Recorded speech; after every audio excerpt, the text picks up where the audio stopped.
K R ಪುರ BBMP Mahadevapura ವಲಯದ K R ಪುರ ನಗರ ಪ್ರಾಥಮಿಕ ಆರೋಗ್ಯ ಕೇಂದ್ರ ವ್ಯಾಪ್ತಿಗೆ ಬರುವ ಬೆಂಗಳೂರು ಮಹಾನಗರ ಸಾರಿಗೆ ಸಂಸ್ಥೆ ಈಶಾನ್ಯ ವಲಯದ ಘಟಕದ 24 ಬಸ್ ಡಿಪೋ ಅಧಿಕಾರಿಗಳು ಹಾಗೂ ಸಿಬ್ಬಂದಿ ವರ್ಗದವರಿಗೆ ಡೆಂಗು ಜಾಗೃತಿ ಆರೋಗ್ಯ ಶಿಕ್ಷಣ ಶಿಬಿರವನ್ನು ಹಮ್ಮಿಕೊಳ್ಳಲಾಯಿತು. ಹಿರಿಯ ಆರೋಗ್ಯ ನಿರೀಕ್ಷಣಾಧಿಕಾರಿ ಕೆಆರ್ ಗುರುರಾಜ್ ಮಾತನಾಡಿ, ಘಟಕದ ಸುಮಾರು 150ಕ್ಕೂ ಹೆಚ್ಚು ಸಿಬ್ಬಂದಿಗಳಿಗೆ ಲಾರ್ವಾ ಪತ್ತೆಸಾಕ್ಷಿಯೊಂದಿಗೆ ಡೆಂಗು ನಿಯಂತ್ರಣ ಮತ್ತು ಜಾಗೃತಿಯೊಂದಿಗೆ ಪ್ರತಿ ಶುಕ್ರವಾರ ಡ್ರೈವ್ ಡೇ ಬಗ್ಗೆ ತಿಳಿಸಿಕೊಡಲಾಯಿತು. ಮುಂದಿನ ದಿನಗಳಲ್ಲಿ ಸೊಳ್ಳೆ ನಿಯಂತ್ರಣದ ಜೈವಿಕ ವಿಧಾನವಾದ ಲಾರ್ವಾಹಾರಿ ಮೀನುಗಳನ್ನು ಮತ್ತು ಗಂಬೋಜಿಯ ಬಸ್ ಡಿಪೋಗಳಲ್ಲಿಯೇ ಬಳಸಿ ಅಗತ್ಯವಿದ್ದ ಕಡೆ ಆ ಮೀನುಗಳನ್ನು ಬಿಡಲು ಸೂಚಿಸಲಾಯಿತು. ಸಿಬ್ಬಂದಿಗಳಾದ ವೀರ್ ವಿಲೆನ್ ಮತ್ತು ಶಂಕರ್ ಅವರಿಂದ ಘಟಕದಲ್ಲಿನ ಲಾರ್ವಾ ಸಮೀಕ್ಷೆ ಮತ್ತು ನಿರ್ಮೂಲನಾ ಕಾರ್ಯಾಚರಣೆಯನ್ನು ಹಮ್ಮಿಕೊಂಡು ಅಗತ್ಯವಿದ್ದ ಕಡೆಗಳಲ್ಲಿ ವಿಟಮಿನ್ ಲಾರ್ವಾ ನಾಶಕ ರಾಸಾಯನಿಕವನ್ನು ಹಾಕಲಾಯಿತು.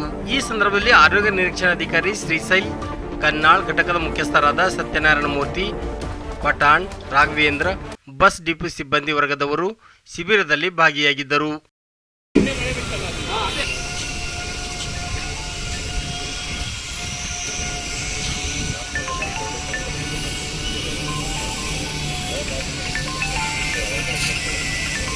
ಸರ್ ಇಲ್ಲೇ ಇದ್ದಾರೆ, ಇಲ್ಲಿ ಡಿಪೋ ಹತ್ರ ಇದೀವಕ್ಕ, ಬಸ್ ಡಿಪೋ.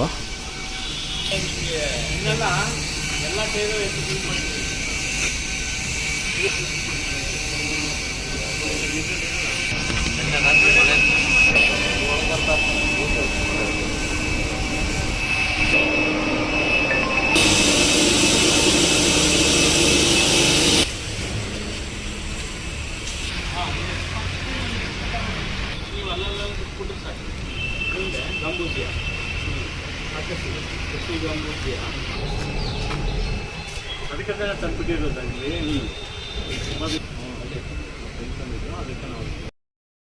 ವಿಪರೀತ ಜ್ವರ ಬರುತ್ತೆ, ತಲೆನೋವು, ಕಣ್ಣಿನ ಹಿಂಭಾಗದಲ್ಲಿ ನೋವು ಬರುವಂಥದ್ದು, ತುಂಬ ಸುಸ್ತು, ಈ ರೀತಿ ಲಕ್ಷಣಗಳು, ವಾಂತಿ ವಾಕರಿಕೆ ಅಥವಾ ಮೈ ಮೇಲೆ ರ್ಯಾಷಸ್ ಬರುತ್ತೆ ಜ್ವರದ ಜೊತೆಗೆ, ಈ ರೀತಿ ಲಕ್ಷಣಗಳು ಕಾಣಿಸ್ಕೊಳ್ತವೆ.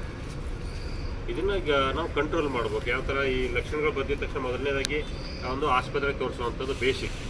ಜ್ವರ ಬಂದಿದ್ದಾಗ ಅಲ್ಲಿ ಇಲ್ಲಿ ಮೆಡಿಕಲಲ್ಲಿ ಮಾತ್ರೆಗಳನ್ನು ತೆಗೆದುಕೊಳ್ಳೋದು, ಡೈಕ್ಲೋ ಅದು ಇದು ತಗೊಳ್ಳೋದು, ಬಾಡಿ ಪೇನ್ ಜಾಸ್ತಿ ಇದೆಯಪ್ಪ ಅಂತ ಹೇಳ್ಬಿಟ್ಟು ಸೆಲ್ಫ್ ಮೆಡಿಕೇಷನ್ನ ಮಾಡ್ಕೊಳ್ಳೋದನ್ನು ನಾವು ಅವಾಯ್ಡ್ ಮಾಡಬೇಕು. ಸೆಲ್ಫ್ ಮೆಡಿಕೇಷನ್ನ ನಾವು ಅವಾಯ್ಡ್ ಮಾಡಿದ್ರೆ ಉದ್ದೇಶ ಯಾಕೆ ಇದು ಅವಾಯ್ಡ್ ಮಾಡಬೇಕು ಅನ್ನೋದಾದರೆ, ಈ ಜ್ವರ ಜಾಸ್ತಿ ಇದ್ದಾಗ ಬಿಳಿ ರಕ್ತ ಕಣಗಳು ಅದು ಕಡಿಮೆ ಆಗ್ತದೆ. ವಿಪರೀತ ಜ್ವರ ಬರುತ್ತೆ, ತಲೆನೋವು, ಕಣ್ಣಿನ ಹಿಂಭಾಗದಲ್ಲಿ ನೋವು ಬರುವಂಥದ್ದು, ತುಂಬ ಸುಸ್ತು, ಈ ರೀತಿ ಲಕ್ಷಣಗಳು, ವಾಂತಿ ವಾಕರಿಕೆ ಅಥವಾ ಮೈ ಮೇಲೆ ರ್ಯಾಷಸ್ ಬರುತ್ತೆ ಜ್ವರದ ಜೊತೆಗೆ, ಈ ರೀತಿ ಲಕ್ಷಣಗಳು ಕಾಣಿಸ್ಕೊಳ್ತವೆ. ಇದನ್ನು ನಾವು ಕಂಟ್ರೋಲ್ ಮಾಡ್ಬೇಕು. ಯಾವ ಥರ ಈ ಲಕ್ಷಣಗಳು ಬಂದಿದ ತಕ್ಷಣ ಮೊದಲನೇದಾಗಿ ಒಂದು ಆಸ್ಪತ್ರೆಗೆ ತೋರಿಸುವಂಥದ್ದು ಬೇಸಿಕ್. ಜ್ವರ ಬಂದಿದ್ದಾಗ ಅಲ್ಲಿ ಇಲ್ಲಿ ಮೆಡಿಕಲಲ್ಲಿ ಮಾತ್ರೆಗಳನ್ನು ತೆಗೆದುಕೊಳ್ಳೋದು, ಡೈಕ್ಲೋ ಅದು ಇದು ತಗೊಳ್ಳೋದು, ಬಾಡಿ ಪೇನ್ ಜಾಸ್ತಿ ಇದೆಯಪ್ಪ ಅಂತ ಹೇಳ್ಬಿಟ್ಟು ಸೆಲ್ಫ್ ಮೆಡಿಕೇಷನ್ನ ಮಾಡ್ಕೊಳ್ಳೋದನ್ನು ನಾವು ಅವಾಯ್ಡ್ ಮಾಡಬೇಕು. ಸೆಲ್ಫ್ ಮೆಡಿಕೇಷನ್ನ ನಾವು ಅವಾಯ್ಡ್ ಮಾಡಿದ್ರೆ ಉದ್ದೇಶ ಯಾಕೆ ಇದು ಅವಾಯ್ಡ್ ಮಾಡಬೇಕು ಅನ್ನೋದಾದರೆ, ಈ ಜ್ವರ ಜಾಸ್ತಿ ಇದ್ದಾಗ ಬಿಳಿ ರಕ್ತ ಕಣಗಳು ಅದು ಕಡಿಮೆ ಆಗ್ತದೆ.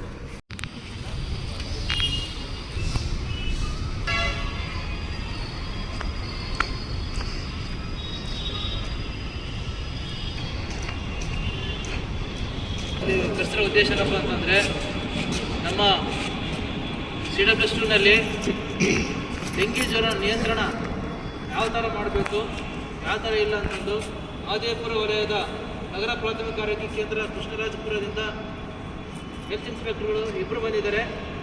ಆ ಡೆಂಗಿ ಜ್ವರ ಕುರಿತು ಅವರು ತಮ್ಮ ಎಲ್ಲ ವಿವರವಾಗಿ ನಮ್ಮ ಏನು ಡೆಂಗಿ ಜ್ವರ ನಿಯಂತ್ರಣ ಯಾವ ಥರ ಮಾಡಬೇಕು ಅನ್ನೋದ್ರ ಬಗ್ಗೆ ವಿವರವಾಗಿ ತಿಳಿಸ್ಕೊಡ್ತಾ ಇದ್ದಾರೆ.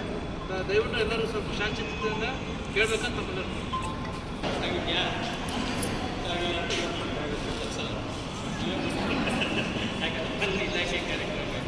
ಆಗ್ತದೆ.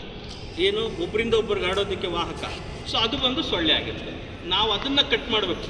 ನನ್ನಿಂದ ಇನ್ನೊಬ್ಬರಿಗೆ ಹರಡಬಾರ್ದು ಅಂದರೆ ಆ ವಾಹಕ ಏನಿದೆ ಮಧ್ಯದಲ್ಲಿ ಹರಡಿಸೋವಂಥದ್ದು, ಆ ಚೈನ್ನ ಕಟ್ ಮಾಡಿದ್ರೆ ಸಾಂಕ್ರಾಮಿಕ ಕಾಯಿಲೆ ಹರಡೋದಿಲ್ಲ, ಹೆಚ್ಚು ಬರ್ಡನ್ ಆಗೋದಿಲ್ಲ. ಆಮೇಲೆ ಆ ಒಂದು ಕಾನ್ಸೆಪ್ಟಲ್ಲೇ ಇವತ್ತು ಸರ್ಕಾರ ಏನು ಮಾಡಿಬಿಟ್ಟಿದೆಯಪ್ಪ ಅಂದರೆ, ಈ ಸೊಳ್ಳೆಗಳು ಏನು ಅಭಿವೃದ್ಧಿ ಆಗೋದಕ್ಕೆ 15-16 ದಿವಸ ಬೇಕಾಗ್ತದೆ, 14 ದಿವಸ. ಇದನ್ನು ಕಂಟ್ರೋಲ್ ಮಾಡಬೇಕು ಅಂತಲೇ ಡ್ರೈ ಡೇ ಅಂತ ಮಾಡ್ತೀವಿ ಪ್ರತಿ ಶುಕ್ರವಾರ. ಸರ್ಕಾರದ ಹೊಸ ಕಾನ್ಸೆಪ್ಟ್ ಇದು. ಪ್ರತಿ ಶುಕ್ರವಾರ ತಮ್ಮ ತಮ್ಮ ಮನೆಗಳಲ್ಲಿರುವಂಥ ಎಲ್ಲ ತೊಟ್ಟಿಗಳನ್ನು ಕೂಡ ನೀಟಾಗಿ ಕ್ಲೀನ್ ಮಾಡಿಬಿಟ್ಟು ನಾರಲ್ಲಿ ಉಜ್ಜಿ ನಾರು ಬ್ರಷ್ ಏನಾದ್ರೂ ಉಜ್ಜಿ, ಯಾಕಂದರೆ ಮೊಟ್ಟೆಗಳು ಅದ್ರ ಮೇಲೆ ಏನಾದರೂ ಇದ್ದರೆ ಮತ್ತೆ ಬರೀ ನೀರು ಬಗ್ಗಿಸ್ಬಿಟ್ಟು ಮತ್ತೆ ನೀರು ತುಂಬಿಸಿದ್ರೆ ಮತ್ತೆ ಲಾರ್ವಾಗಳಾಗುತ್ತೆ. ಸೊ ನೀರಲ್ಲಿ ಚೆನ್ನಾಗಿ ಉಜ್ಜಿ ಅದನ್ನು ಒಣಗಿಸಿ ಒಂದು ಅರ್ಧ ಗಂಟೆ ಬಿಸಿಲಲ್ಲಿ ಒಣಗಿಸಿ ಮತ್ತೆ ನೀರು ಶೇಖರಣೆ ಮಾಡಿ ಅದ್ರ ಮೇಲೆ ಮುಚ್ಚಿಡುವಂಥ ಕೆಲಸ ಮಾಡ್ತೀವಿ. ಇದು ಪ್ರತಿ ಶುಕ್ರವಾರ ಮಾಡುವಂಥ ಕಾರ್ಯಕ್ರಮ ಇದು. ಎಲ್ಲ ಇದರಲ್ಲೂ ಕೂಡ ಎಲ್ಲ ಶಾಲೆಗಳಲ್ಲಿರ್ಬೋದು, ಸರ್ಕಾರಿ ಸಂಸ್ಥೆಗಳಿರ್ಬೋದು, ಹಾಸ್ಪಿಟ್ಲ್ಗಳಲ್ಲಿರ್ಬೋದು, ಮನೆಗಳಲ್ಲಿರ್ಬೋದು, ಒಂದು ಡೇ ಪರ್ಟಿಕ್ಯುಲರ್ ಡೇ ಶುಕ್ರವಾರನ ಫಿಕ್ಸ್ ಮಾಡಿದ್ದಾರೆ. ಸೊ ಅವತ್ತಿನ ದಿವಸ ನಮ್ಮ ಉದ್ದೇಶ ಏನಪ್ಪ ಅಂದರೆ ಲಾರ್ವಾ ನಿರ್ಮೂಲನೆ ಮಾಡುವಂಥದ್ದು. ಲಾರ್ವಾ ನಿರ್ಮೂಲನೆ ಮಾಡುವುದರ ಜೊತೆಗೆ ಜಾಗೃತಿ ಮೂಡಿಸುವಂಥದ್ದು. ನಿಮ್ಮ ಮನೆಗಳಲ್ಲೂ ಕೂಡ ಇದು ಕೆಲಸನ ಮಾಡಬೇಕು ಅಂತ ಹೇಳ್ತಾ ನೋಡಿರಿ. ಅವತ್ತಿನ ದಿವಸ ಮಾಡಿದ್ವಿ ಅಟ್ಲೀಸ್ಟ್ ಒಂದು 3 ತಿಂಗಳು. ಇದು ರೈನಿ ಸೀಸನ್ ಆಗಿರೋದ್ರಿಂದ ಅಟ್ಲೀಸ್ಟ್ ನಮಗೆ ಆ ಮಳೆಗಳ ನೀರು ಎಲ್ಲೆಲ್ಲಿ ಶೇಖರಣೆ ಆಗ್ತದೆ ಅವನ್ನೆಲ್ಲ ನಾವು ಅವಾಯ್ಡ್ ಮಾಡ್ಬೋದು. ಮತ್ತು ಎಷ್ಟು ಸಿಂಪಲ್ ಕಾನ್ಸೆಪ್ಟಪ್ಪ ಅಂದರೆ ಇದು ನಾವು ಟೀ ಕುಡಿದು ಬಿಸಾಕ್ತಿರಲ್ಲ, tea cup, plastic tea cups, tea cup ಬಿಸಾಕಿರ್ತೀರ, ಆ ಟೀ ಕಪ್ಪಲ್ಲಿ ಮಳೆ ನೀರು ನಿಂತರೂ ಅಲ್ಲೂ ಬ್ರೀಡ್ ಆಗ್ತದೆ. ಮತ್ತು ನೀವು ಎಳ್ನೀರು ಕುಡಿತೀರಲ್ಲ, ಎಳ್ನೀರು ಕುಡಿದ ತಕ್ಷಣ ಆತ ಏನು ಮಾಡ್ತಾರೆ, ಒಂದು ಹಾಕ್ಬಿಟ್ಟು ಕ್ಲೀನ್ ಮಾಡಿಬಿಟ್ಟು ಅದರಲ್ಲಿ ಏನು ತೆಂಗಿನ ಕೊಬ್ಬರಿ ಕೊಟ್ಬಿಟ್ಟು ಮಿಕ್ಕಿದ್ದು ಹಂಗೆ ಬಿಸಾಕ್ತಾರೆ ತೆಂಗಿನ ಚಿಪ್ನ. ಸೊ ಹೊರಗಡೆ ಬಿದ್ದಿರ್ತದಲ್ಲ ತೆಂಗಿನ ಚಿಪ್, ಇಷ್ಟಿದ್ರೂ ಸಾಕು. ನಾನು 2000 ಮೊಟ್ಟೆ ಇಡ್ತದೆ ಅಂದರೆ ನಿಮ್ಮ ಬಿಹೇವಿಯರಲ್ ಚೇಂಜ್ ಹೆಂಗಾಗಬೇಕಪ್ಪ ಅಂದರೆ ಎಳ್ನೀರು ಕುಡ್ದು ಅವ್ರು ಏನಾದರೂ 1 ವೋಲ್ಟ್ ಮಾಡಿದ್ರೆ ಅಣ್ಣ ನೀನು 4 ವೋಲ್ಟ್ ಮಾಡೋಣ ಅಂತ ಹೇಳ್ಬೇಕು. ಸೊ ಏನಾಗ್ತದಪ್ಪ ಅಂದರೆ 4 ವೋಲ್ಟ್ ಮಾಡಿದ್ರೆ ನೀರು ನಿಲ್ಲೋದಿಲ್ಲ.